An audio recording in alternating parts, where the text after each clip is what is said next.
साधना करूं साधना करूं साधना करूं प्यारे, साधना करूं साधना करूं साधना करूं प्यारे, साधना करूं प्यारे। इसके अलग अलग तरीके हैं।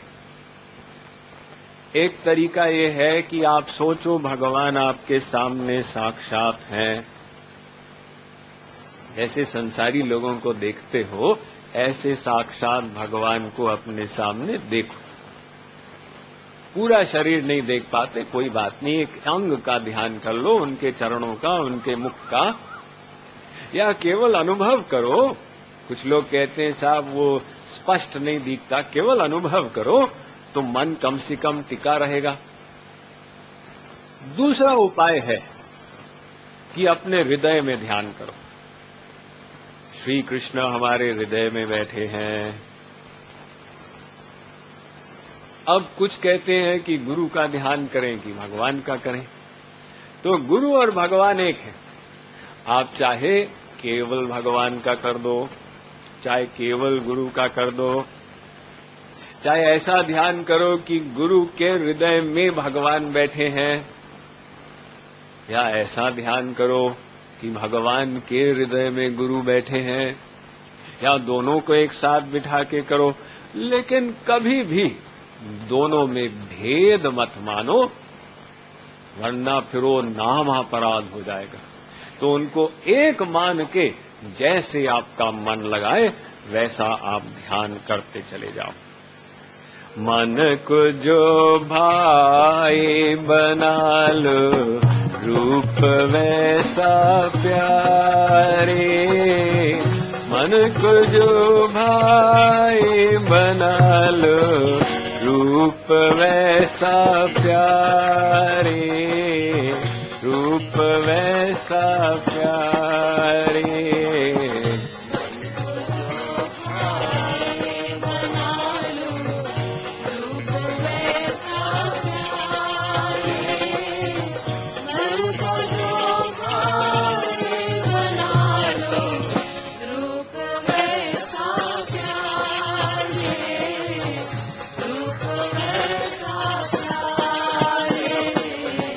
सामने हरि को बिठा कर साधना करूं प्यारे। सामने हरि को बिठा कर साधना करूं प्यारे, साधना करूं प्यारे। सामने हरि को बिठा कर साधना करूं प्यारे। सामने हरि को बिठा कर साधना करूं प्यारे, साधना करूं प्यारे। अब इसके आगे कहते हैं कि भगवान के लिए व्याकुलता बढ़ाओ। देखिए, प्रेम का मतलब क्या है? हमारा मन व्याकुल हो जाए।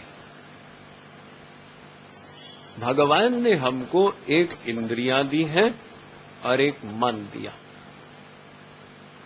तो जहां हमारे मन का लगाव होता है, हमारी इंद्रियां उसके लिए व्याकुल हो जाती हैं। जैसे मान लो कोई कहे, स्वामी जी और तो मेरी संसार में कहीं आसक्ति नहीं है, लेकिन जब मैं अपना पोता देखता हूं, बेटे का बेटा, तो बस उसकी तोतली भाषा सुन के मुझे वैकुंठ मिल जाता। तो इसका मतलब क्या कि आपकी इंद्रियां अपने पोते के लिए व्याकुल है ना।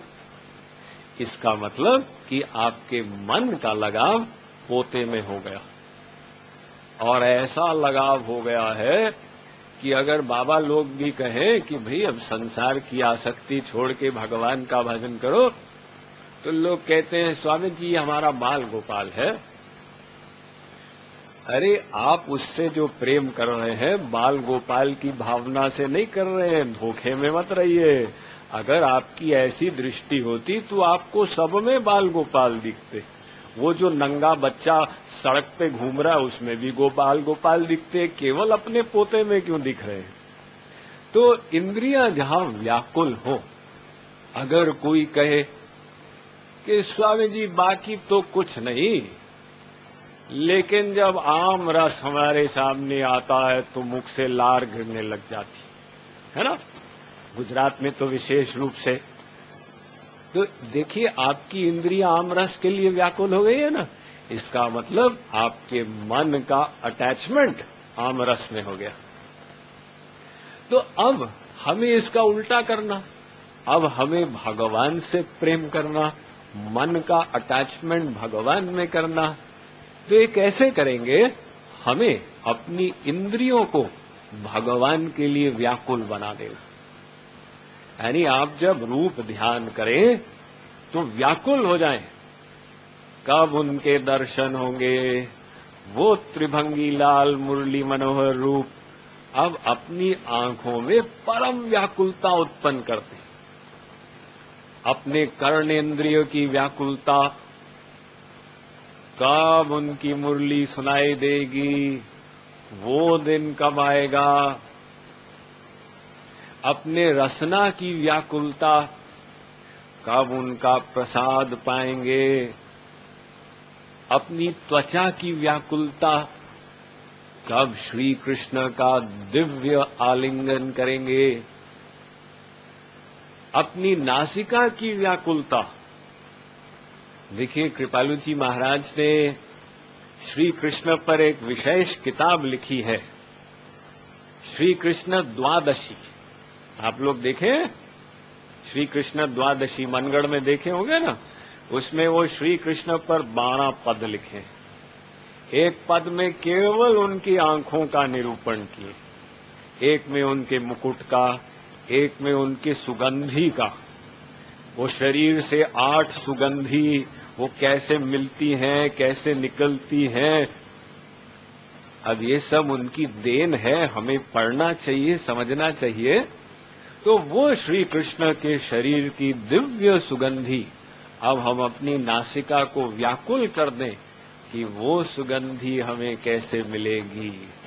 तो 5 इंद्रियां भगवान के लिए व्याकुल हो जाएं और ये व्याकुलता बढ़ती चली जाए, बढ़ती चली जाए। यानी शाम मिलन की व्याकुलता, यही व्याकुलता देखिए हम लोग संसार में रखते हैं, संसार की प्राप्ति के लिए।